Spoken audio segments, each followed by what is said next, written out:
हमारी संस्कृति, हमारे संस्कार सदा रहें हमारे साथ। सब्सक्राइब करें तिलक।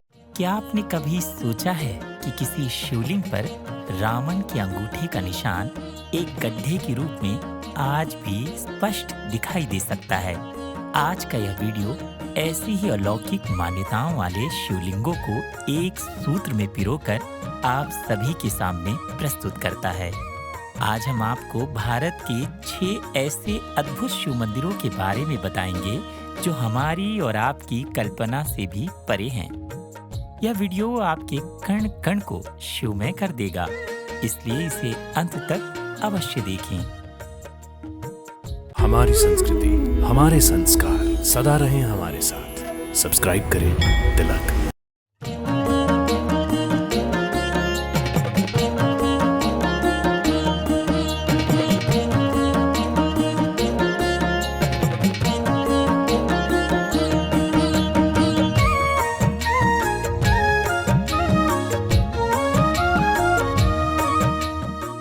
भक्तों प्रणाम। आप सभी का हमारे लोकप्रिय यात्रा कार्यक्रम दर्शन में हार्दिक अभिनंदन। हम आपको अपने इस कार्यक्रम के माध्यम से श्रृंखलागत विभिन्न प्राचीन एवं पौराणिक तीर्थ स्थानों का, चमत्कारों से घिरे मंदिरों एवं अनगिनत लोगों की आस्था के केंद्र बने सुप्रसिद्ध धामों के दर्शन करवाते आए हैं। इसी क्रम में आज हम आपको जिस तीर्थ स्थल की यात्रा करवाने जा रहे हैं वो सुप्रसिद्ध स्थल है बुंदेलखंड का केदारनाथ के रूप में ख्याति प्राप्त जटाशंकर धाम। भक्तों, भगवान भोलेनाथ को समर्पित जटाशंकर धाम मध्य प्रदेश राज्य के बुंदेलखंड के छतरपुर जिले के अंतर्गत बीजावर तहसील से मात्र 15 किलोमीटर की दूरी पर और छतरपुर से 50 किलोमीटर की दूरी पर घने जंगलों के बीच सुंदर पहाड़ियों से घिरा हुआ एक प्राचीन मंदिर है।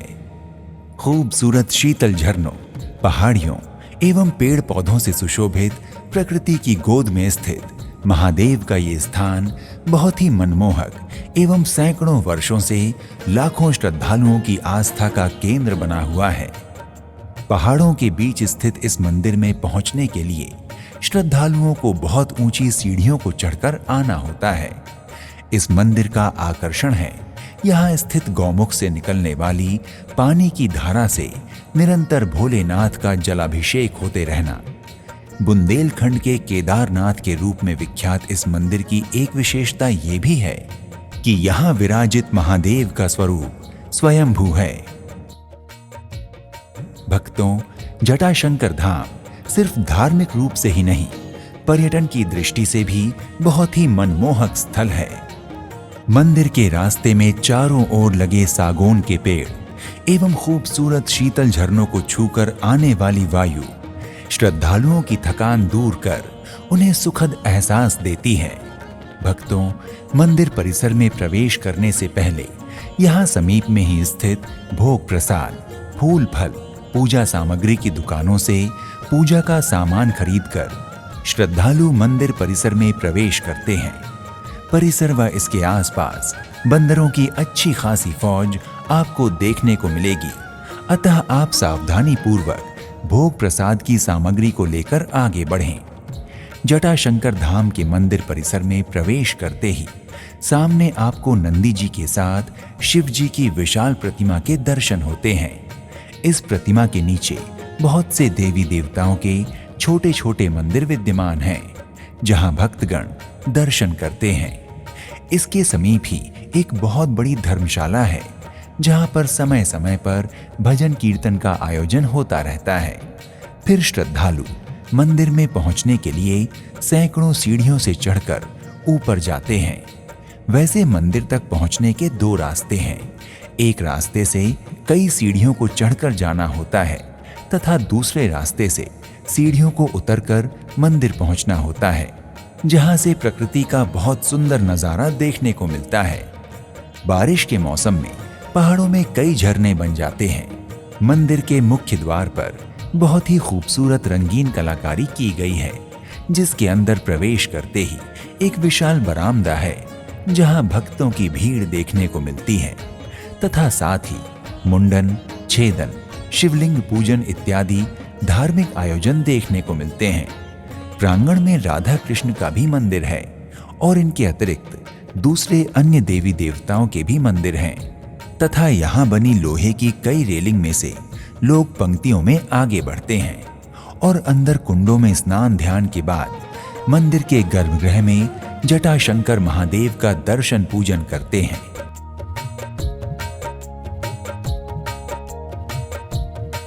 यहाँ पर बहुत से घंटे बंधे हुए देखने को मिलते हैं। यहीं पर एक हवन कुंड भी है जहां पर धुना जलता रहता है। श्रद्धालु इस धुने की राख लेकर घर जाते हैं। कहते हैं कि इस भभूत को लगाने से हर प्रकार के रोगों से मुक्ति मिलती है। हर तरफ बम बम भोले के जय घोष के साथ पूरा वातावरण पवित्र एवं मंत्र मुग्ध कर देने वाला होता है। भक्तों, जटाशंकर महादेव के स्वयंभू होने के साथ साथ इस मंदिर में स्थित चमत्कारिक प्राचीन 3 जल कुंडों को यहाँ आने वाले भक्तों के बीच मजबूत आस्था का केंद्र माना जाता है। जटाशंकर धाम में स्थित जल कुंडों का जल न कभी खत्म होता है और न ही कभी खराब होता है। आश्चर्य की बात यह है कि इनका पानी हमेशा मौसम के तापमान के विपरीत पाया जाता है।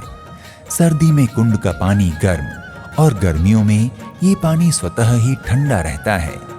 कई बार वैज्ञानिकों की टीम ने इसके रहस्य को जानने की कोशिश की, लेकिन वो किसी नतीजे पर नहीं पहुंच पाए। लोगों की मान्यताओं एवं आस्था के अनुसार इन जलकुंडों में स्नान करने से सभी प्रकार की रोग बाधाएं दूर हो जाती हैं। श्रद्धालु इस जल को अपने साथ घर भी ले जाते हैं। भक्तों, यहाँ स्थित इन जलकुंडों में स्नान करने का एक अनूठा तरीका है। सबसे पहले कुंड में पीठ के बल लेटकर स्नान किया जाता है। इसके बाद दूसरे चरण में मंदिर में मौजूद बड़े से झरने के नीचे स्नान करते हैं, क्योंकि झरने के जल में पहाड़ों पर मौजूद सैकड़ों जड़ी बूटी और औषधीय तत्वों वाला जल शरीर की आंतरिक शुद्धि करता है। तृतीय चरण में मंदिर के पास बने छोटे छोटे कुंडों से जल निकालकर बारी बारी से स्नान करते हैं। इस तरह तृतीय, चतुर्थ और पंचम स्नान पूर्ण हो जाता है। इसके बाद भक्तगण जटाशंकर महादेव के दर्शन को आगे बढ़ते हैं। मंदिर का गर्भगृह बहुत ही छोटी गुफा के समान है, जहां पर भोलेनाथ स्वयंभू शिवलिंग के रूप में माता पार्वती, नंदी जी एवं पुत्र गणेश जी के साथ विराजमान हैं। श्रद्धालु भोलेनाथ के विभिन्न प्रकार के अभिषेक कर उनका आशीर्वाद प्राप्त करते हैं तथा अपनी मनोकामनाओं की पूर्ति के लिए प्रार्थना करते हैं। भक्तों, अगर इस मंदिर के इतिहास की बात करें तो मान्यता अनुसार इस मंदिर का निर्माण 14वीं शताब्दी में विवस्तु नामक राजा द्वारा करवाया गया था। ऐसा कहा जाता है कि राजा विवस्तु को भगवान शिव ने स्वयं स्वप्न में आकर अपना स्थान बताया था। उसके बाद राजा ने सैनिकों के साथ उस स्थान की खोज की और वहां से शिवलिंग को निकालकर उसकी प्राण प्रतिष्ठा करवाई और हवन किया। राजा ने अपने कुष्ठ रोग से ग्रसित मंत्री को हवन में बैठने के लिए कहा, लेकिन कुष्ठ रोग से ग्रसित होने के कारण मंत्री ने हवन में बैठने से संकोच जताया, पर राजा के आदेश का पालन कर उसको हवन में बैठना पड़ा। कहा जाता है कि हवन की शुद्धिकरण प्रक्रिया में जब मंत्री को लेप लगाया गया तो चमत्कारिक रूप से उसका कुष्ठ रोग क्षण भर में ठीक हो गया और तब से ये मान्यता है कि मंदिर के 3 छोटे छोटे कुंडों में स्नान करने से सभी प्रकार की बीमारियां दूर हो जाती हैं। भक्तों, जटाशंकर धाम से संबंधित यहाँ के चमत्कारों से संबंधित कुछ प्रचलित कथाएं हैं, जिनमें से एक सुप्रसिद्ध कथा के अनुसार लगभग 100 साल पहले बुंदेलखंड में एक खूंखार डाकू मूरत सिंह की काफी दहशत थी। पूरे क्षेत्र में उसका आतंक था। वो लोगों को अगवा करता और फिरौती की रकम वसूलता था। पुलिस की मुखबिरी करने वालों के मूरत सिंह नाक कान काट लेता था। भक्तों, जिस जगह आज जटाशंकर धाम है, उस समय वहां और घना जंगल हुआ करता था। उन्हीं जंगलों में एक बार डाकू मूरत प्यासा भटक रहा था। उसको सफेद दाग की बीमारी थी। अतः भटकते हुए जटाशंकर धाम के 3 कुंड दिखे और मूरत सिंह ने तुरंत उन कुंडों का पानी पीकर अपनी प्यास बुझाई। लेकिन पानी पीते ही उसने देखा तो उसके शरीर के सफेद दाग गायब हो चुके थे। वो एकदम आश्चर्यचकित हो उठा। तभी उसको पास में भगवान शिव की पिंडी नजर आई। मूरत ने उस पिंडी को करीब से देखा तो वहां माता पार्वती और भगवान गणेश की अति प्राचीन प्रतिमा भी दिखाई दी। वो समझ गया कि ये चमत्कार भगवान शिव की कृपा से ही हुआ है। कहा जाता है कि इस घटना के बाद डाकू मूरत सिंह का हृदय परिवर्तन हो गया और उसने लूटपाट और डकैती छोड़ दी। अगर त्योहार की बात करें तो भगवान भोलेनाथ को समर्पित श्रावण मास में जटाशंकर धाम का आकर्षण देखते ही बनता है। दूर दूर से भक्त भोलेनाथ के दर्शन पर्सन के लिए आते हैं और महाशिवरात्रि के पर्व पर तो इस मंदिर की छटा दर्शनार्थियों एवं श्रद्धालुओं को मंत्र मुग्ध कर देने वाली होती है। भोलेनाथ को दूल्हे की तरह तथा माता पार्वती को दुल्हन की भांति सजाया जाता है। भक्तों, भोलेनाथ का ये स्थान जटाशंकर धाम भक्तों के दर्शन पूजन के लिए प्रतिदिन सुबह 5:30 बजे से रात्रि 10 बजे तक खुला रहता है। अतः आप जब भी मंदिर दर्शन करने जाएं तो इस समयावधि का विशेष ध्यान रखें। भक्तों, भोलेनाथ के इस प्राचीन जटाशंकर धाम में प्रतिदिन 2 आरतियां होती हैं। पहली मंगल आरती प्रातः 5 बजे, दूसरी सायंकालीन आरती 8:30 बजे तक होती है। आरती के समय मंदिर और इसके आसपास का वातावरण बहुत ही सुरम्य और मनमोहक हो जाता है। विशेषकर सायंकालीन आरती भक्तों का मन मुग्ध कर देती है। हमारी संस्कृति, हमारे संस्कार सदा रहें हमारे साथ। सब्सक्राइब करें तिलक।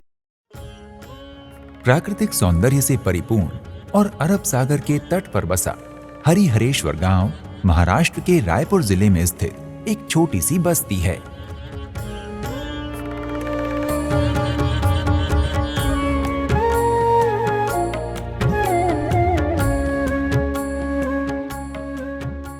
हरिहरेश्वर शहर का सुंदर समुद्र तट पर्यटकों के लिए आकर्षण का केंद्र है। इस स्थान पर सावित्री नदी अरब सागर में समाहित हो जाती है।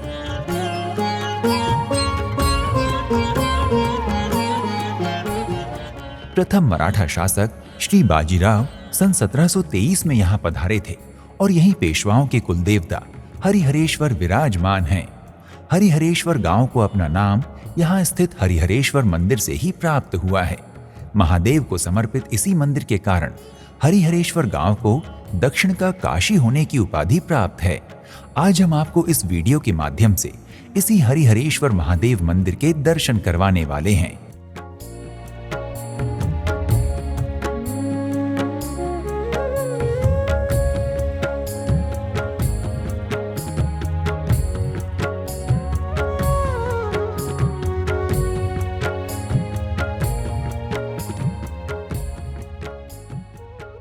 हिंदू मतावलंबियों के लिए ये स्थान पौराणिक तथा धार्मिक महत्व वाला है। मंदिर को शिवकालीन माना जाता है और मान्यता ये भी है कि इस मंदिर की स्थापना अगस्त्य मुनि द्वारा की गई है।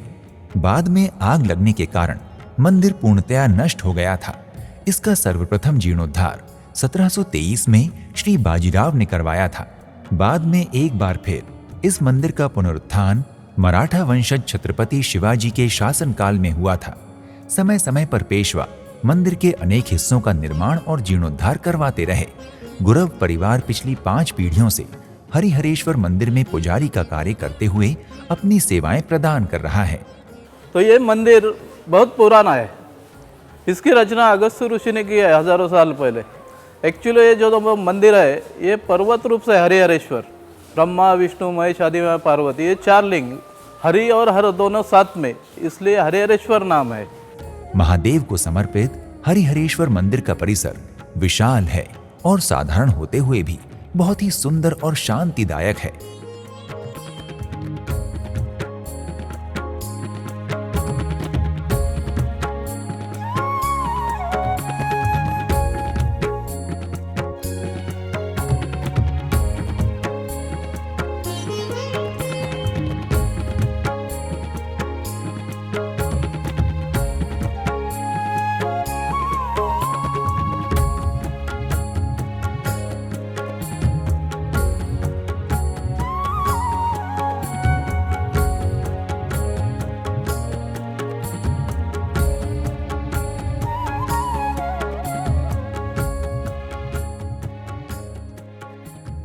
इस मंदिर की निर्माण शैली महाराष्ट्र के कोंकण क्षेत्र के गांवों में दिखाई देने वाले प्राचीन मंदिरों की तरह ही है।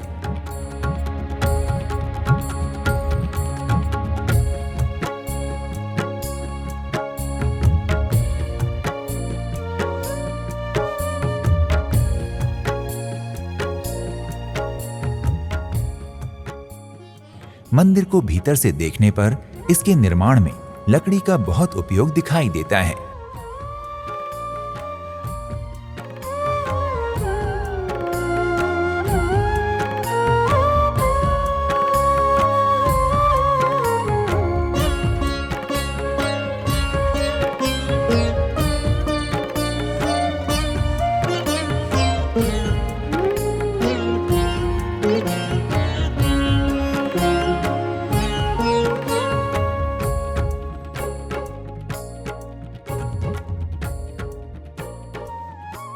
मंदिर के भवनों की छतें मिट्टी के कवेलुओं द्वारा बनी हुई हैं। ये छतें ढलान लिए होती हैं, जिसके कारण बरसात का पानी इन पर ठहरता नहीं और मिट्टी से बनी होने के कारण इनके भीतर का तापमान भी बहुत अनुकूल रहता है।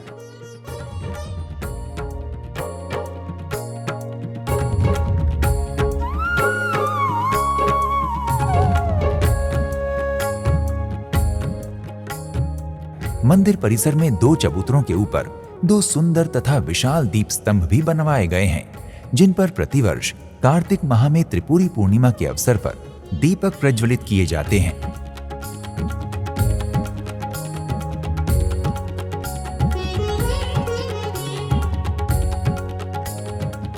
परिसर में विभिन्न धार्मिक कार्यक्रमों के लिए स्तंभों के ऊपर टीन का शेड लगाकर एक विशाल मंडप भी तैयार किया गया है।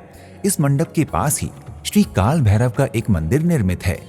काल भैरव जी भी शिवजी का अवतार है। इड़ा बिड़ा क्लेश करनी पिशाच बाधा इसके लिए फेमस है। और काल भैरव मतलब काशी, ये दक्षिण काशी है, काशी का द्वारपाल है, इसलिए पहले दर्शन काल भैरव जी का करना है, बाद में हरिहरेश्वर।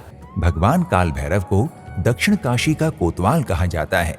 इसलिए मान्यता है कि हरिहरेश्वर महादेव के दर्शन करने से पहले तथा बाद में भी काल भैरव के दर्शन करने चाहिए।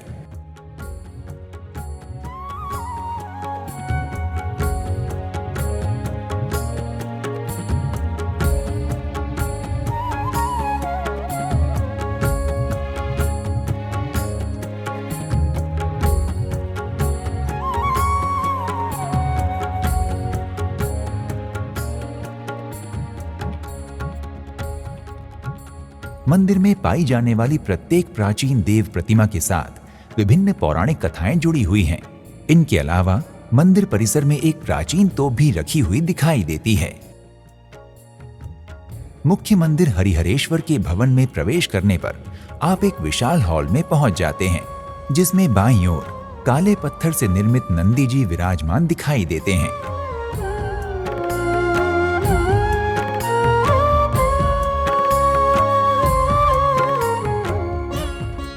और दाईं ओर एक सीढ़ीनुमा छोटे से चबूतरे पर गणेश जी की सलोनी सी प्रतिमा को स्थापित किया गया है।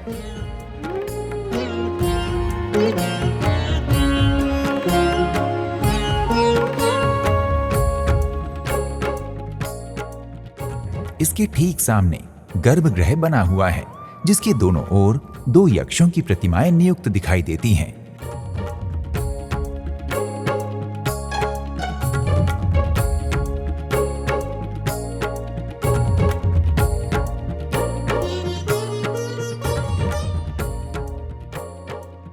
इस भवन में पत्थरों से निर्मित अनेक अति प्राचीन तथा भव्य स्तंभ भी दिखाई देते हैं।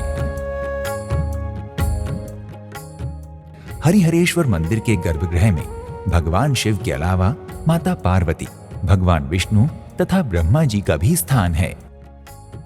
जो आप अंदर जाएंगे तो पहले 4 लिंग दिखेंगे आपको, तो ब्रह्मा, विष्णु, महेश, आदि माया, पार्वती। ये तो मेन पेशवे जी का कुलदैवत है हरिहरेश्वर। और जो ब्राह्मण समाज के जो लोग हैं इनका कुलदैवत है।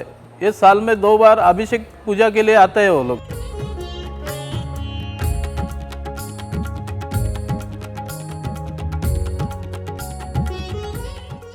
इस स्थान पर हरि अर्थात विष्णु तथा हर अर्थात महादेव एक साथ दर्शन देते हैं। और इसलिए इस मंदिर का नाम हरिहरेश्वर रखा गया है।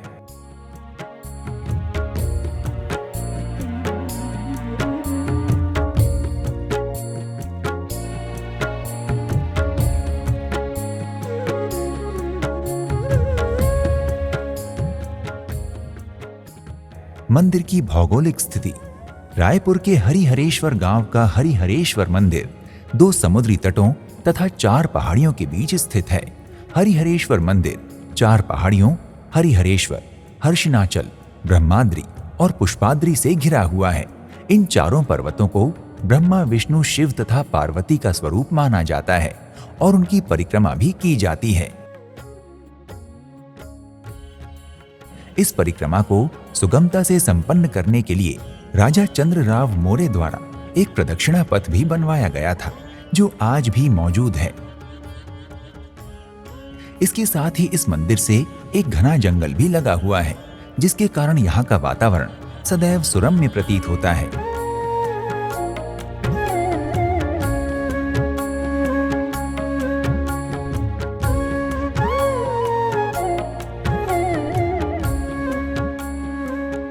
हरिहरेश्वर मंदिर में प्रतिदिन की जाने वाली आरतियों का समय निर्धारित है। यहाँ मंगला आरती प्रातः 6 बजे तथा शयन आरती रात्रि 8 बजे की जाती है। मंदिर में प्रतिवर्ष 2 मेले भी आयोजित किए जाते हैं। पहला मेला शिवरात्रि के अवसर पर तथा दूसरा मेला कार्तिक एकादशी के अवसर पर लगता है। कार्तिक एकादशी का उत्सव समाप्त होने के बाद कार्तिक माह की त्रिपुरी पूर्णिमा के दिन परिसर में निर्मित दीप स्तंभों पर दीप प्रज्वलित किए जाते हैं। मान्यता है कि इस स्थान को महादेव का आशीर्वाद प्राप्त है, जिसके कारण से इसे देवघर भी कहा जाता है।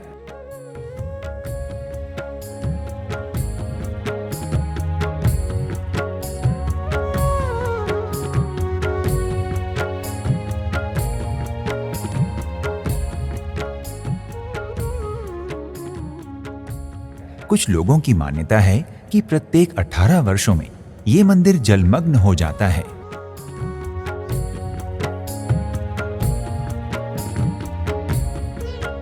हमारी संस्कृति, हमारे संस्कार सदा रहें हमारे साथ। सब्सक्राइब करें तिलक। भक्तों, नमस्कार, प्रणाम, सादर नमन और अभिनंदन। भक्तों, राजस्थान अपनी राजसी ठाट बाट, अनोखी कला, संस्कृति और परंपरा के लिए भारत ही नहीं समूचे विश्व में प्रसिद्ध है। राजस्थान में ऐतिहासिक, धार्मिक, पुरातात्विक स्थलों की कोई कमी नहीं है।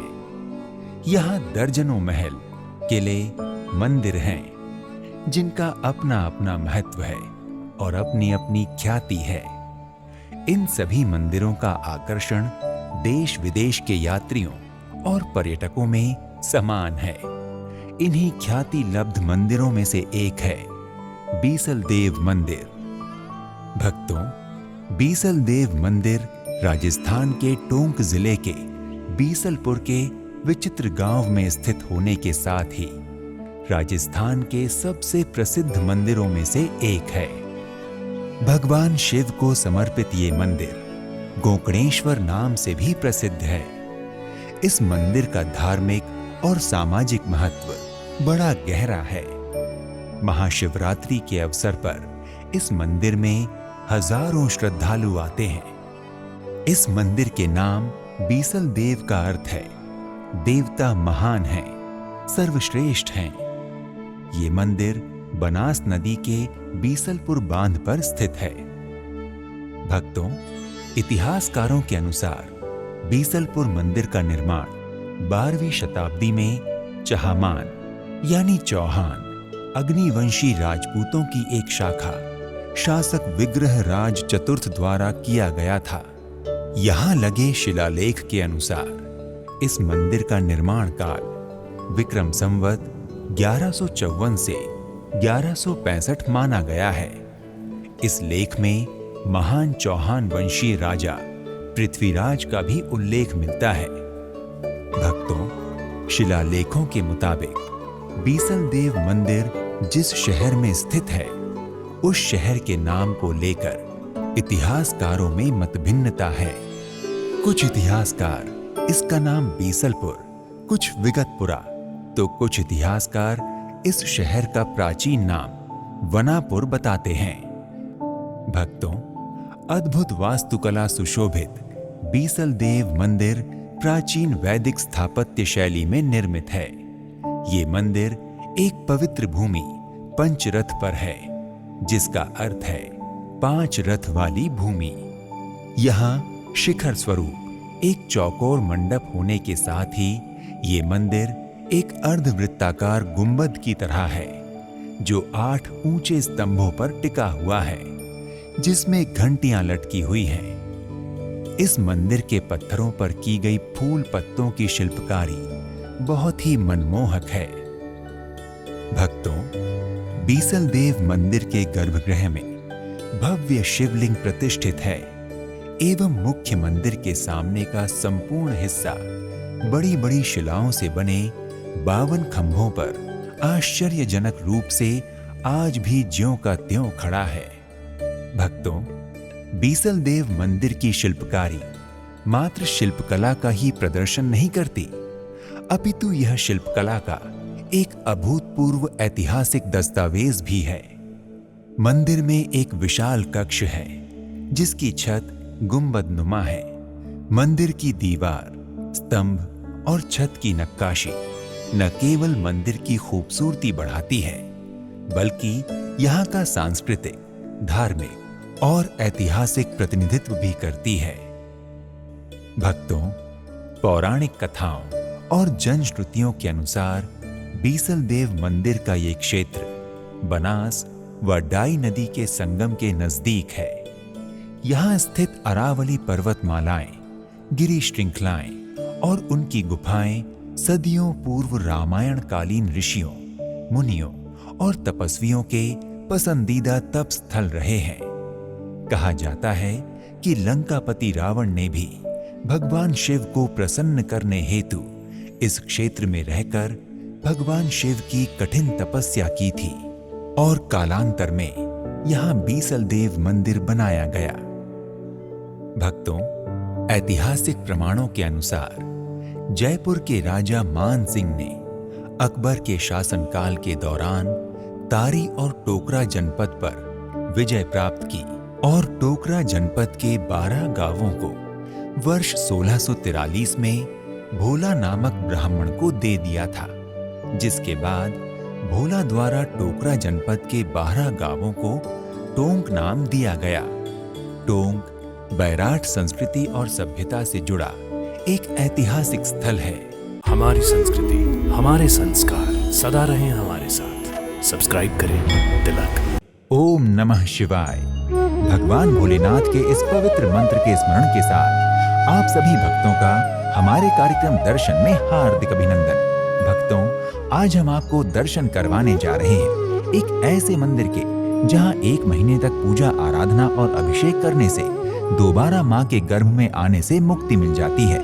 तो आइए दर्शन करते हैं इस प्राचीन एवं दिव्य भूतेश्वर मंदिर के।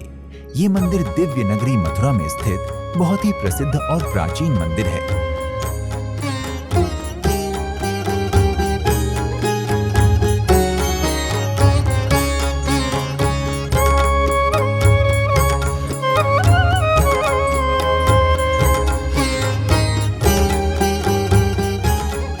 मथुरा जंक्शन पर रेलगाड़ी से ही मंदिर के दर्शन हो जाते हैं।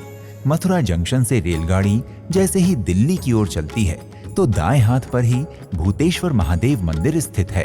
भूतेश्वर महादेव जो हैं, ब्रज में जो भी आने वाले जाने वाले ऋषि मुनि ब्राह्मण साधारण मनुष्य जलचर हलचल वायुचर जो भी है ब्रज के अंदर या जो आते हैं उनका लेखा जोखा भूतेश्वर महादेव रखते हैं, क्योंकि लेखा जोखा जो भैरव के पास होता है। पूरी दुनिया में जितने भी कोतवाल हैं क्षेत्रपाल हैं सब भैरव हैं, लेकिन ब्रज क्षेत्र में जो यहाँ के कोतवाल हैं क्षेत्रपाल है वो स्वयं महादेव हैं और उनका नाम भूतेश्वर महादेव है। भूतेश्वर महादेव मंदिर से जुड़ी कथा के अनुसार मथुरापुरी में लवणासुर नामक राक्षस रहता था, जिसने यहाँ पर रहने वाले ऋषि मुनि ब्राह्मण और भक्तजनों का जीवन दूभर कर रखा था। त्रेता युग में जब भगवान श्री राम रावण को मारकर अयोध्यापुरी में विराज रहे थे, तभी मथुरापुरी से कुछ ब्राह्मण भगवान श्री राम के पास गए और उन्होंने प्रभु से लवणासुर को मारने की प्रार्थना की। प्रार्थना पर शत्रुघ्न जी खड़े हुए और उन्होंने कहा कि प्रभु, आपको वहां जाने की आवश्यकता नहीं है, ये काम तो मैं कर सकता हूँ। तब भगवान जी ने शत्रुघ्न जी को यहाँ भेज दिया।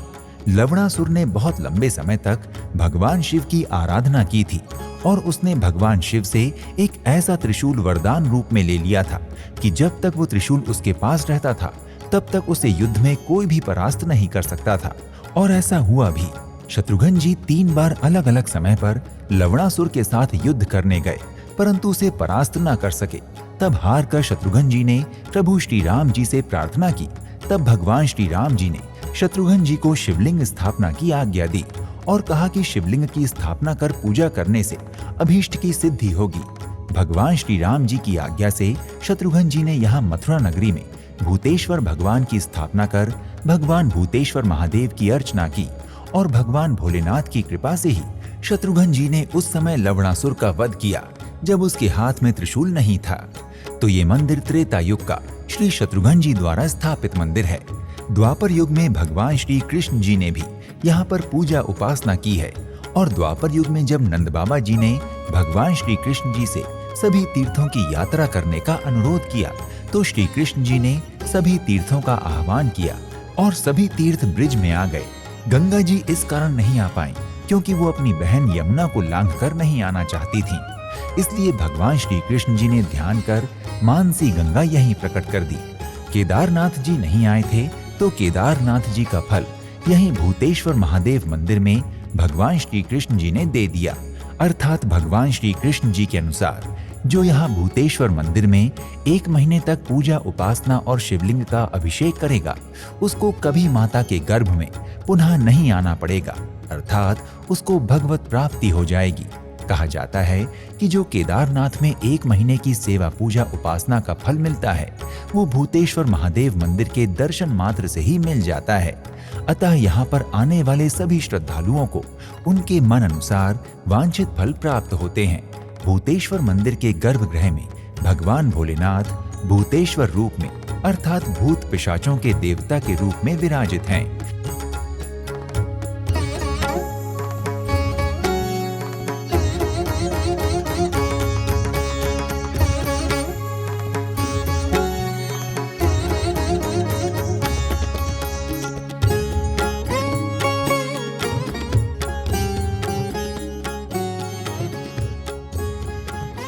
सामने नंदी महाराज हैं।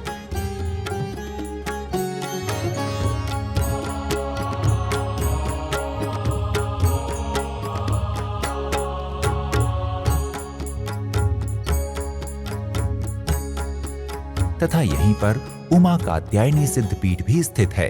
भूतेश्वर महादेव के प्रांगण में दुर्गा सप्तती देवी भागवत देवी पुराण देवी गीता में स्पष्ट रूप से लिखा हुआ है कि मथुरा वृंदावन के बीच भूतेश्वर नामक स्थान पे माता सती के गेश गृह है तथा जहाँ रक्षा हेतु भैरव है वो शिव भूतेश के नाम से विख्यात है। ये 51 सिद्धपीठ में से 11वां सिद्धपीठ है।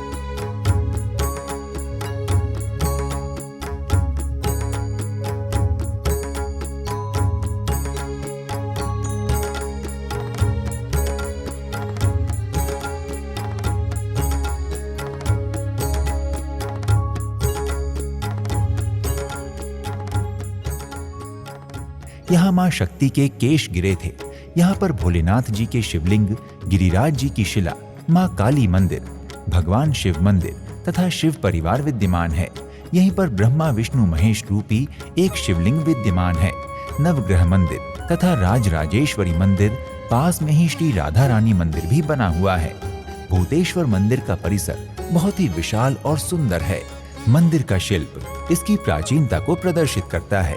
प्रवेश द्वार से लेकर मंदिर द्वार, स्तंभ, प्रांगण सभी इतने सुंदर बने हुए हैं कि मन शिल्पकारी की ओर मोहित हो ही जाता है।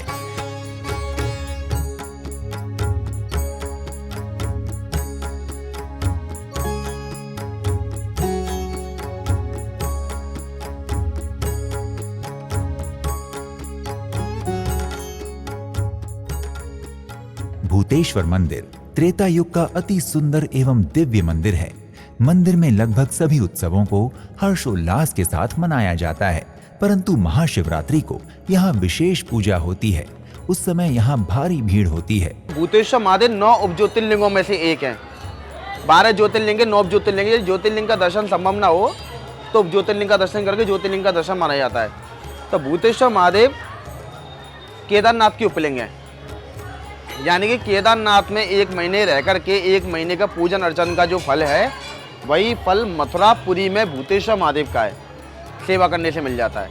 यानी कि केदारनाथ जा पाओ तो भूतेश्वर का दर्शन कर लो तो केदारनाथ जी हो गए। कहा जाता है कि शिवरात्रि को यहाँ पूजा करने से लौकिक और पारलौकिक सभी प्रकार के कार्य सिद्ध हो जाते हैं। सोमवार को भी मंदिर में भक्तों की विशेष भीड़ होती है।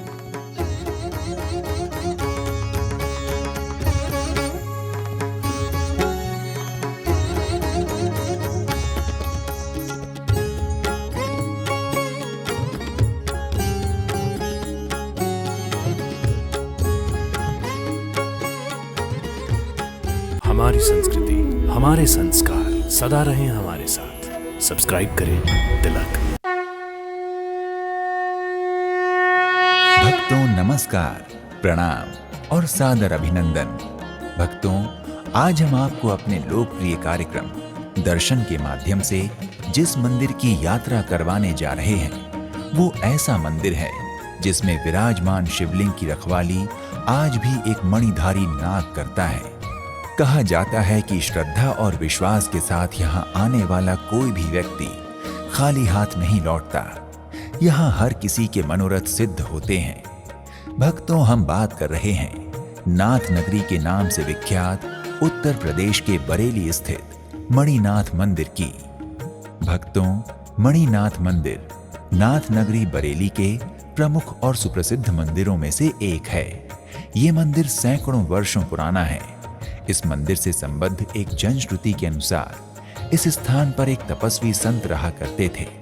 उन्होंने यहाँ से गुजरने वाले राहगीरों की प्यास बुझाने हेतु एक कुआं खोदना प्रारंभ किया। खुदाई के दौरान वहां एक शिवलिंग प्रकट हुआ जिसके चारों ओर एक मणिधारी सांप लिपटा हुआ था। इसके बाद यहाँ के मंदिर की स्थापना की गई तथा कुएं की खुदाई के दौरान प्रकट हुए शिवलिंग को मंदिर में प्रतिष्ठित कर दिया गया। तभी से यहाँ प्रतिष्ठित शिवलिंग मणिनाथ तथा ये मंदिर मणिनाथ मंदिर के नाम से प्रसिद्ध हो गया। भक्तों, मणिनाथ मंदिर से जुड़ी दूसरी जनश्रुति के अनुसार इस मंदिर की स्थापना प्राचीन समय में एक सिद्ध बाबा ने की थी। एक दिन आसपास के साधु संत तथा धर्माचार्यों को वहां भंडारे के लिए आमंत्रित किया गया। सभी साधु संत और धर्माचार्यों ने वहां पहुंचकर मंदिर में स्थापित शिवलिंग का दुग्धाभिषेक करना प्रारंभ किया तो उनमें से एक महात्मा को दूध कम पड़ गया। उक्त संत ने जब सिद्ध बाबा से अभिषेक के लिए दूध मांगा तो बाबा ने योग क्रिया से पास के कुएं के पानी को ही दूध में परिवर्तित कर दिया। बताया जाता है कि कुएं के जल स्तर की भांति दूध का स्तर भी बढ़ गया और दूध के बीचों बीच एक शिवलिंग प्रकट हुआ जिसे मंदिर के बीचों बीच स्थापित कर दिया गया। भक्तों, मणिनाथ मंदिर के मुख्य पुजारी धर्मेंद्र गिरी जी बताते हैं कि वर्ष 1960 तक यहाँ स्थित प्राचीन कुएं से दूध निकलता था। कई बार कुएं की सफाई करवाई गई। इस दौरान दूध की महक कुएं से आई। कई साल पूर्व निगम प्रशासन ने कुएं की सफाई कराई थी। उसके बाद से कुएं की सफाई बंद है। इसका इतिहास ये है कि यहाँ पे अनेक भक्त आया करते थे बाबा के दरबार में। तो एक तपस्वी ने उन भक्तों को प्यास बुझाने के लिए कुआं की खुदाई करवाई थी, जिस कुएं में शिवलिंग प्रकट हुआ था। उस शिवलिंग में पानी की जगह उस शिवलिंग में दूध का उत्पन्न हुआ था। उसी शिवलिंग का स्थापना बाबा मणिनाथ की कर दी गई। जैसे जैसे कलयुग बढ़ता गया वैसे वैसे दूध की उपाधि कम होती गई। भक्तों, बरेली का श्री मणिनाथ मंदिर वर्षों से हजारों श्रद्धालु भक्तों की गहरी आस्था का केंद्र है। समय समय पर यहाँ धार्मिक आयोजन होते रहते हैं तो शाम ढलते ही आस्था की बयार बहने लगती है। मंदिर खुलने के तय समय से पहले ही श्रद्धालुओं के आने का सिलसिला शुरू हो जाता है। सुबह शाम शंख और घंटों की ध्वनि यहाँ पहुंचने वाले श्रद्धालुओं को आनंद प्रदान करती है। दूर दराज से हजारों श्रद्धालु यहाँ आकर मनौती मांगते हैं और भगवान भोलेनाथ से अपना मनोरथ पूर्ण करने की प्रार्थना करते हैं, क्योंकि लोगों को विश्वास है कि भगवान मणिनाथ की सच्चे मन और विशुद्ध अंतःकरण से प्रार्थना करने वाले भक्तों की हर मनोकामना पूर्ण होती है। अनेक भक्तों की बाबा से श्रद्धा बढ़ती गई। अनेक भक्त कोई अपनी श्रद्धा से कावड़ का, कोई की अपनी श्रद्धा से जल का, अनेक जो भक्ति जैसी श्रद्धा जिसकी होती गई वैसे वैसे बाबा की भक्ति में बढ़ते गए और बाबा की शक्ति का चमत्कार होता गया। अनेक भक्त का आना भी दरबार में जो आया वो कभी खाली हाथ यहाँ से नहीं गया। भक्तों बरेली शहर के चारों कोनों पर अलखनाथ, धोपेश्वरनाथ, त्रिवटीनाथ और मणिनाथ 4 नाथ मंदिर स्थित हैं। इसलिए बरेली देश और दुनिया में नाथ नगरी के नाम से विख्यात है। भक्तों यूं तो मणिनाथ मंदिर में होली, श्री राम नवमी, श्री कृष्ण जन्माष्टमी, दशहरा, दीपावली और अन्नकूट आदि सभी त्योहार बड़े हर्षोल्लास के साथ मनाए जाते हैं। इन सभी अवसरों पर कई धार्मिक कार्यक्रम भी आयोजित किए जाते हैं, लेकिन इस मंदिर का प्रमुख आयोजन महाशिवरात्रि का होता है। भगवान शिव के विभिन्न प्रकार के अभिषेक होते हैं। भगवान शिव और माता पार्वती का विवाहोत्सव मनाया जाता है। इस अवसर पर यहाँ हर हर महादेव, हर हर शंभो और ओम नमः शिवाय का गगनभेदी नारा लगाते हुए लाखों भक्त भगवान मणिनाथ के दर्शन को पहुंचते हैं। भक्तों शिव आराधना को समर्पित परम पवित्र मास श्रावण में तो यहाँ कांवरियों, शिव उपासकों और शिव भक्तों की भीड़ देखते ही बनती है। हजारों की संख्या में शिव भक्त कचला और हरिद्वार से कांवर में गंगा जल लाकर मणिनाथ महादेव का अभिषेक करते हैं। श्रावण में महीने भर यहाँ भक्तों की भारी भीड़ रहती है। विशेषकर श्रावण के सोमवार में तो लाखों भक्तों का मेला लगता है। भक्तों मणिनाथ मंदिर प्रतिदिन भक्तों के लिए सुबह 5 बजे से दोपहर 12 बजे तक तथा शाम 4 बजे से रात्रि 10 बजे तक खुला रहता है। अतः आप इस समय अवधि में किसी भी दिन मंदिर जाकर दर्शन पूजन कर सकते हैं। भक्तों बरेली के मणिनाथ मंदिर के आरती का दृश्य बड़ा ही मनोहर और विहंगम होता है। विशेषकर सायंकालीन आरती भक्तों का मन मुग्ध कर देती है।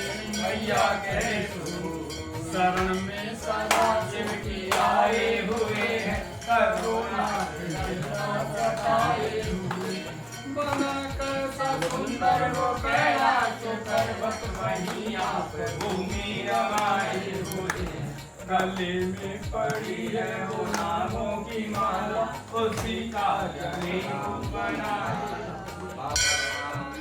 भक्तों यदि आपको मणिनाथ मंदिर दर्शनार्थ जाने का सौभाग्य प्राप्त होता है तो आप मणिनाथ मंदिर में शाम को होने वाली आरती का दर्शन लाभ अवश्य कीजिए। भक्तों मणिनाथ मंदिर में प्रवेश द्वार के पास ही दाईं ओर दुर्गा माँ का मंदिर है, जिसके गर्भगृह में माँ जगदम्बा दुर्गा की भव्य, दिव्य और बड़ी मनोहर मूर्ति विराजमान है। मंदिर के पीछे एक बहुत ही प्राचीन पीपल का वृक्ष है। सभी श्रद्धालु और भक्त इस पीपल वृक्ष की पूजा अर्चना किया करते हैं। मंदिर परिसर में एक प्राचीन कुआं भी है। ये कुआं मणिनाथ शिवलिंग के उद्गम से जुड़ा हुआ है। इस मंदिर परिसर में कुछ संतों की समाधियां भी स्थापित हैं। भक्तों मणिनाथ मंदिर परिसर के बिल्कुल पास ही श्री राधा कृष्ण जी का एक मंदिर है, जहां बैठकर भक्तगण भजन कीर्तन इत्यादि करते हैं। भजन कीर्तन से मंदिर आने वाले यात्रियों और पर्यटकों को सुखद अनुभूति होती है। भक्तों नाथ नगरी बरेली के मणिनाथ मंदिर में प्रायः भंडारा होता रहता है, लेकिन श्रावण मास में तो ये विशेषकर होता है, जिसमें हजारों शिव भक्त शामिल होकर भगवान का प्रसाद पाते हैं। भंडारों का आयोजन कभी मंदिर प्रबंधन तो कभी भक्तों के द्वारा किया जाता है। हमारी संस्कृति, हमारे संस्कार सदा रहें हमारे साथ। सब्सक्राइब करें तिलक। भक्तों नमस्कार, प्रणाम और सादर अभिनंदन। हमारे इस धर्म, आस्था और आध्यात्म से जुड़े लोकप्रिय कार्यक्रम दर्शन के माध्यम से आज हम आपको एक ऐसे मंदिर की यात्रा करवाने जा रहे हैं जो भगवान शिव को समर्पित दुनिया का एकमात्र ऐसा मंदिर है जहां मंदिर के गर्भगृह में शिवलिंग के स्थान पर भगवान शिव और माता पार्वती एक साथ मूर्ति रूप में विराजमान हैं और इस मूर्ति का जलाभिषेक भी किया जाता है। भक्तों, ये अनोखा मंदिर है घोरावल का शिव द्वार मंदिर। अंग में लगाते हैं सदा से चिता के भस्म, फिर भी शिव परम पवित्र कहलाते हैं। गोद में बिठाए रहते हैं सदा गिरजा को, फिर भी अखंड योगी राज कहलाते हैं। घर में ठिकाना नहीं एक तिल का भी सुनो, फिर भी शिवदानियों में श्रेष्ठ कहलाते हैं। दिखते भयंकर नाम शिव शंकर हैं, करते संहार विश्वनाथ कहलाते हैं। भक्तों, सोनभद्र स्थित शिव द्वार मंदिर का एक नाम उमा महेश्वर मंदिर भी है। ये मंदिर दक्षिण पूर्वी उत्तर प्रदेश के सोनभद्र जिला मुख्यालय रॉबर्ट्सगंज से 40 किलोमीटर, मिर्जापुर से 52 किलोमीटर तथा घोरावल से 10 किलोमीटर दूर स्थित है। शिव द्वार मंदिर देवाधिदेव भगवान शिव और जगत जननी माता पार्वती को समर्पित है। इस मंदिर को गुप्त काशी के नाम से भी जाना जाता है। भक्तों, पुराणों के अनुसार भगवान शिव का विवाह माता सती से हुआ था। माता सती के पिता का नाम राजा दक्ष था। वो अपने जमाता भगवान शिव को अपने बराबर नहीं मानता था, इसलिए जब दक्ष ने एक यज्ञ का आयोजन किया तो उन्होंने भगवान शिव और माता सती को निमंत्रण नहीं भेजा। ये जानकर माता सती को बहुत क्रोध आया। उन्होंने अपने पिता के पास जाकर इस अपमान का कारण पूछने हेतु भगवान शिव से आज्ञा मांगी, किंतु भगवान शिव ने उन्हें वहां जाने से मना कर दिया। किंतु माता सती के बार बार आग्रह करने पर शिव जी ने उन्हें जाने की अनुमति दे दी।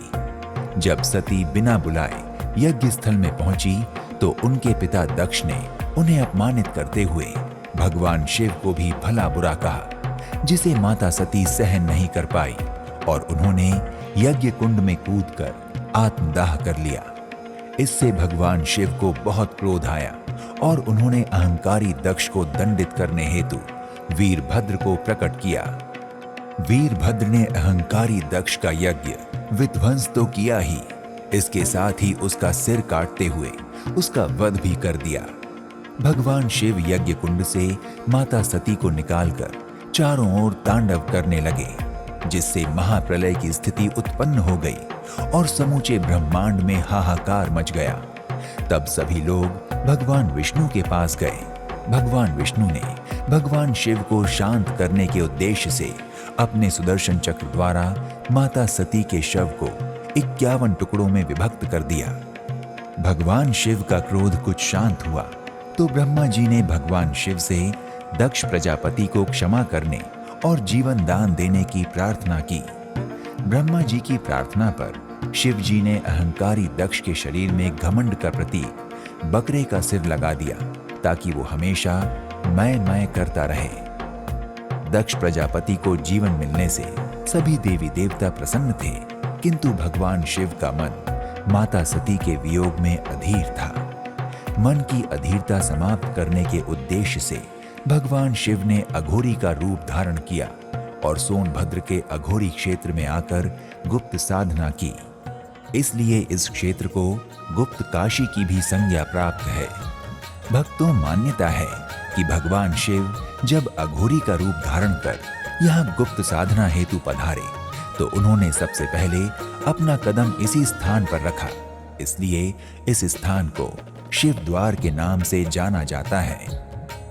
भक्तों, सोनभद्र नाम अमरकंटक से निकलकर गंगा में समाहित होने वाली सोन नदी के कारण प्रचलित हुआ है। मार्कंडेय पुराण के अनुसार इस नदी का पौराणिक नाम सोनभद्र ही है।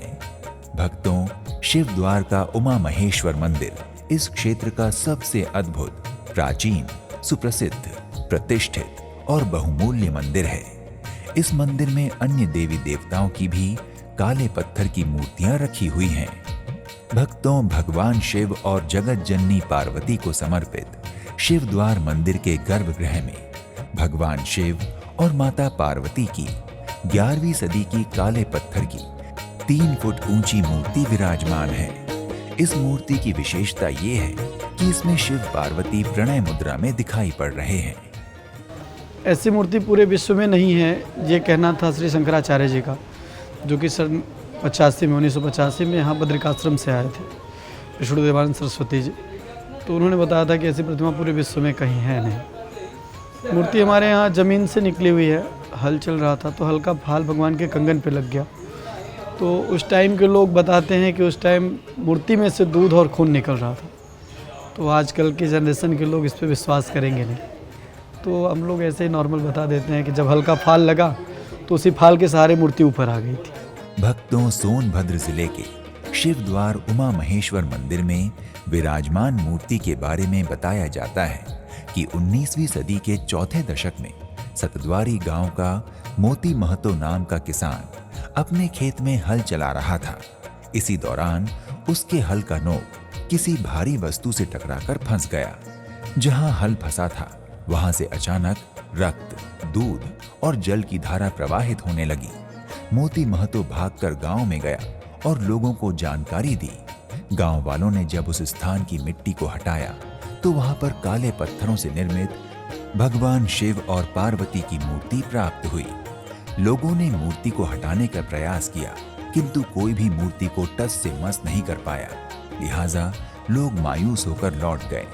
भक्तों, उसी रात किसान मोती महतो को स्वप्न में भगवान शिव के दर्शन हुए, जिसमें भगवान शिव ने आदेश देते हुए कहा कि घने बगीचे के पास स्थित शमशान भूमि में मेरा मंदिर बनाकर प्राप्त हुई मूर्ति को प्रतिष्ठित किया जाए।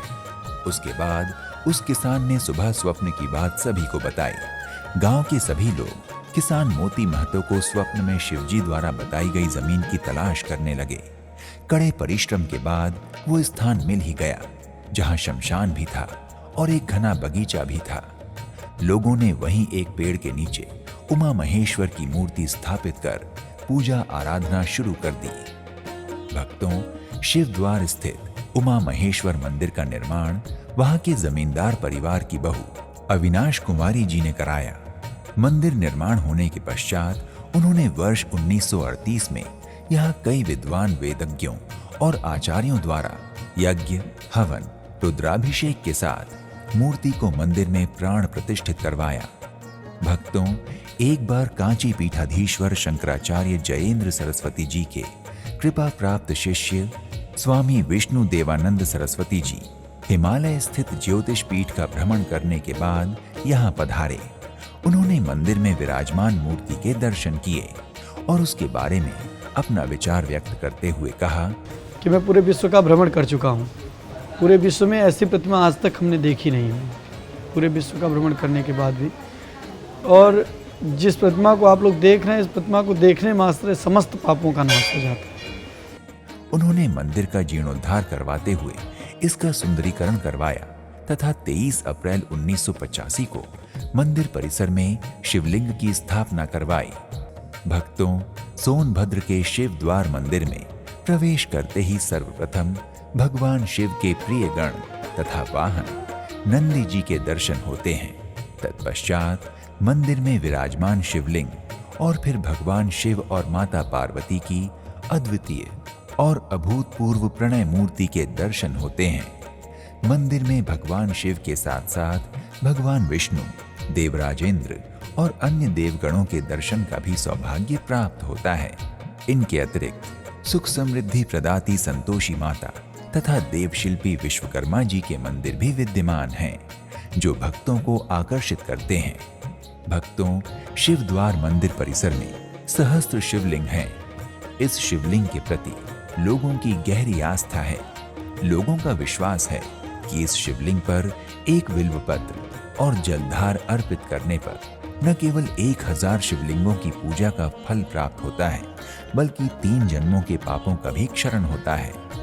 भक्तों, शिवद्वार मंदिर परिसर में दुर्गा माता का मंदिर है, जहां दर्शनार्थी और श्रद्धालुगण नारियल और चुनरी बांधते हैं और माता रानी से मनोरथ पूर्ण करने हेतु प्रार्थना करते हैं। दुर्गा मंदिर के पास ही एक हवन कुंड है, जिसकी भभूति यानी भस्म को यहाँ आने वाले भक्तगण अपने मस्तक पर धारण करते हैं। मान्यता है कि ऐसा करने से भक्तों को सुख और शांति की प्राप्ति होती है। भक्तों, शिवद्वार मंदिर प्रतिदिन भक्तों के लिए सुबह 5 बजे से दोपहर 12 बजे तक तथा शाम 4 बजे से रात्रि 11 बजे तक खुला रहता है।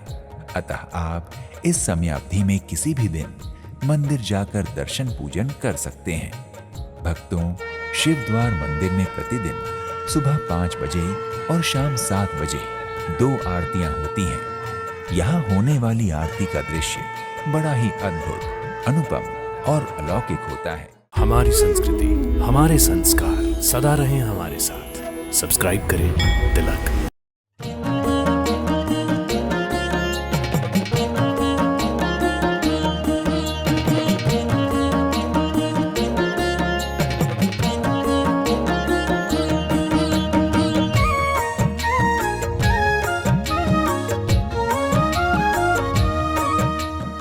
ओम नमः शिवाय।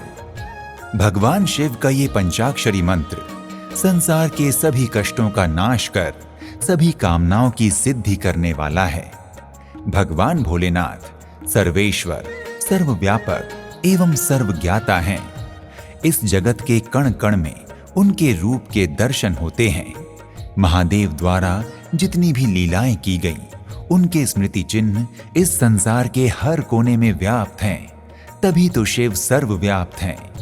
इन्हीं लीला स्थानों में से एक स्थान ऐसा है जहां भगवान शिव ने उनकी तपस्या में विघ्न डालने वाले कामदेव को भस्म किया था। ऐसा स्थान जहां आज भी गड़ा हुआ है महादेव का त्रिशूल। एक ऐसा स्थान जहां कामदेव की पत्नी रति को भोलेनाथ से वरदान प्राप्त हुआ था। एक ऐसा स्थान जहां भगवान भोलेनाथ सर्दी के मौसम में अपना स्थान स्थानांतरित करते हैं। एक ऐसा स्थान जहां से भोलेनाथ ने एक गोपी का रूप धारण किया था। आप सभी भक्तों का तिलक परिवार की ओर से हार्दिक अभिनंदन। आज हम आपको दर्शन करवाने जा रहे हैं भगवान भोलेनाथ की तपस्थली उत्तराखंड के गोपीनाथ मंदिर के। ये जो है गोपीनाथ मंदिर रुद्रनाथ जी का गद्दी स्थल भी है। यहाँ पर जो है 6 माह में शीतकाल में रुद्रनाथ जी की जो भोग मूर्ति होती है उसकी पूजा यहाँ पर होती है। ये मंदिर जो है 11वीं-12वीं शताब्दी का है। उत्तराखंड राज्य के चमोली जिले में गोपेश्वर के बीच में स्थित है भगवान शिव को समर्पित भव्य एवं प्राचीन गोपीनाथ मंदिर। ये मंदिर गोपेश्वर के बीचों बीच में स्थित है, जहां से कई धामों व पंच केदारों की यात्रा शुरू होती है।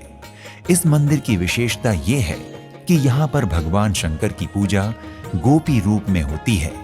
यहाँ भगवान शंकर गोपी रूप में श्रृंगार मग्न रहते हैं। गोपेश्वर स्थित भगवान गोपीनाथ का मंदिर चतुर्थ केदार भगवान रुद्रनाथ का शीतकालीन गद्दी स्थल भी है। सर्दियों में मुख्यतः दीपावली के बाद जब रुद्रनाथ मंदिर के रास्ते भीषण बर्फबारी के कारण बंद हो जाते हैं, तब रुद्रनाथ भगवान के प्रतीकात्मक स्वरूप को वहां से लाकर गोपीनाथ मंदिर में ही स्थापित किया जाता है।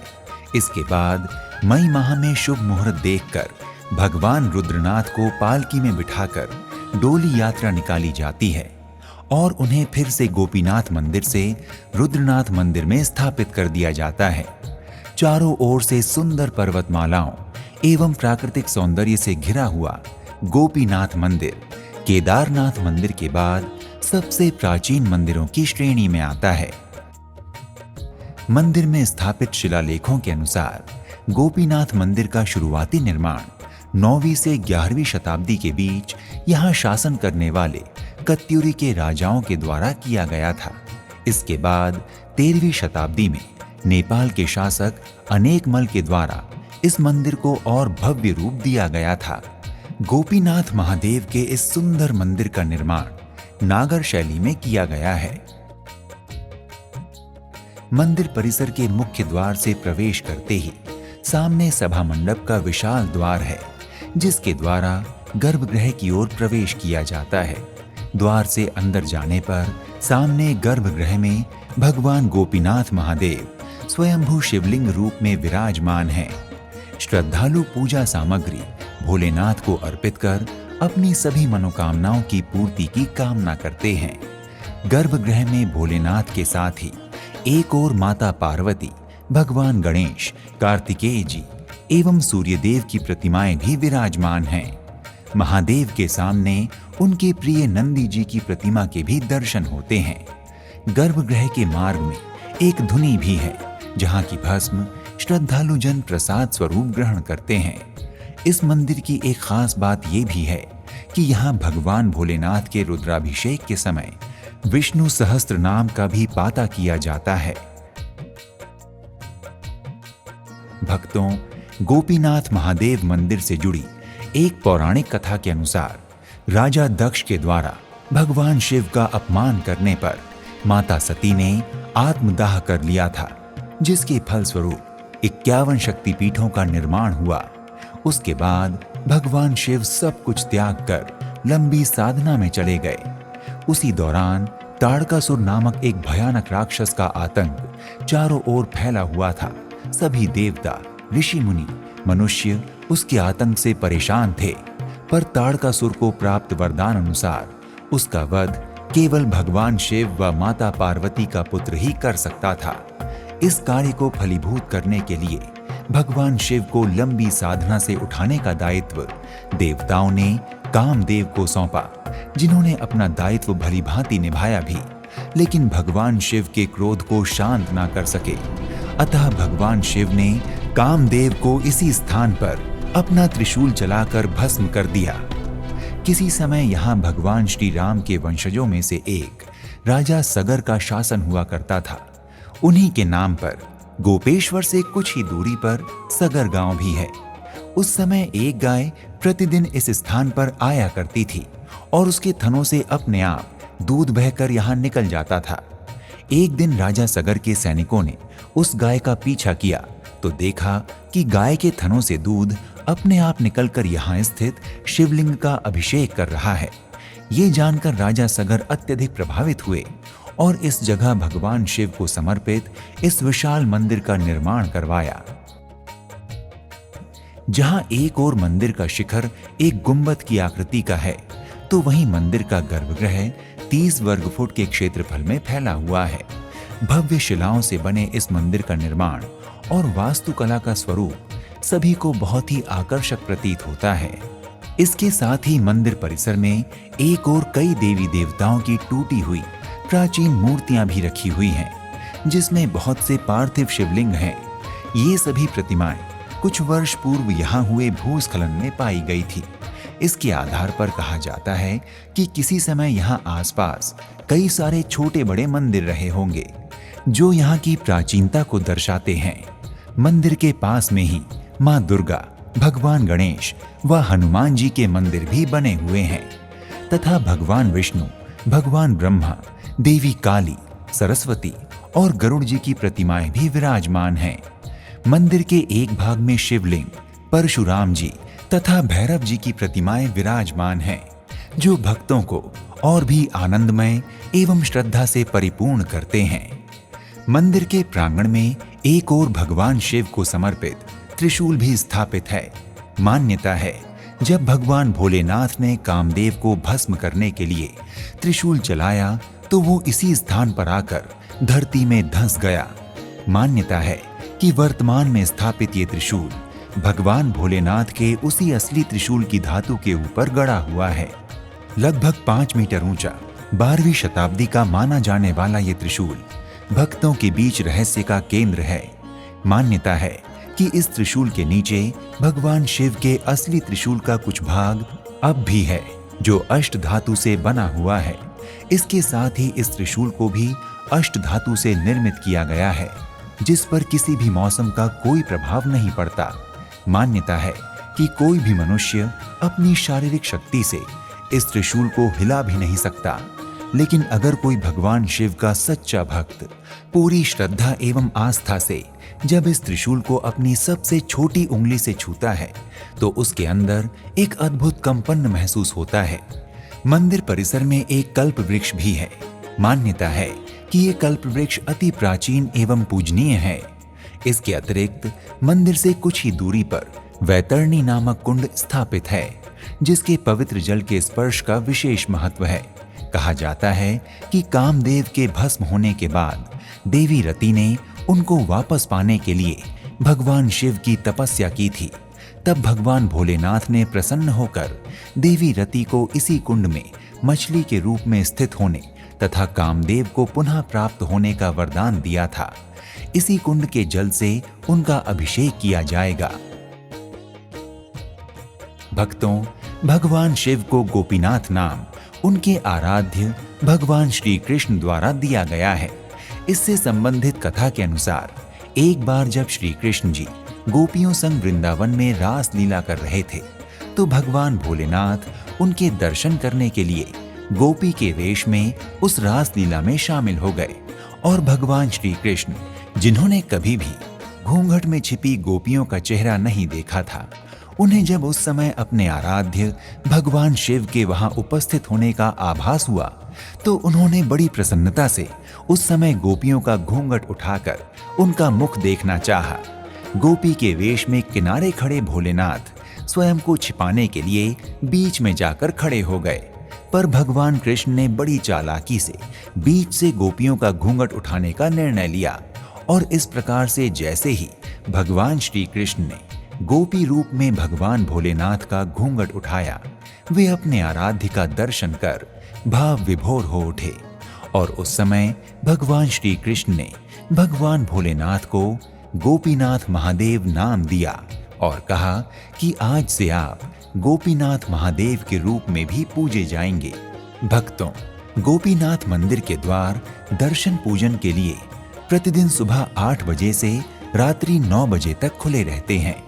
इसके साथ ही यहाँ प्रतिदिन 2 आरतियां होती हैं।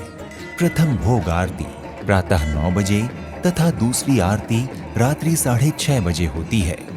मंदिर में होने वाली इन आरतियों के समय शंख, घंटे, घड़ियाल के अनहद नाद से पूरा मंदिर परिसर गूंज उठता है।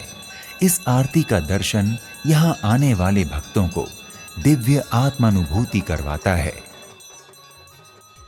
अगर त्योहार की बात करें तो भगवान भोलेनाथ को समर्पित श्रावण मास में गोपीनाथ मंदिर का आकर्षण देखते ही बनता है। दूर दूर से भक्त भोलेनाथ के दर्शन परसन करने यहाँ आते हैं और महाशिवरात्रि के पर्व पर तो इस मंदिर की छटा दर्शनार्थियों एवं श्रद्धालुओं को मंत्रमुग्ध कर देने वाली होती है। नमामि शमीशान निर्वाण रूपम विभुम व्यापकम ब्रह्म वेद स्वरूपम निजम निर्गुणम निर्विकल्पम निरीहम चिदाकाश माकाश वासम भजेहम। इस दिव्य यात्रा में अंत तक हमारे साथ बने रहने के लिए आप सभी भक्तों का हृदय से आभार। भगवान शिव सर्वव्यापक हैं। वे सब कुछ जानने वाले, वेदों के मूल ब्रह्म और परम सत्य के स्वरूप हैं। वे निर्गुण हैं, निर्विकल्प हैं, इच्छा रहित हैं, फिर भी अपने भक्तों के लिए सदा सुलभ हैं।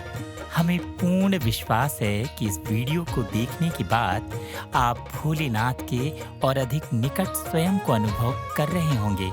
हर हर महादेव।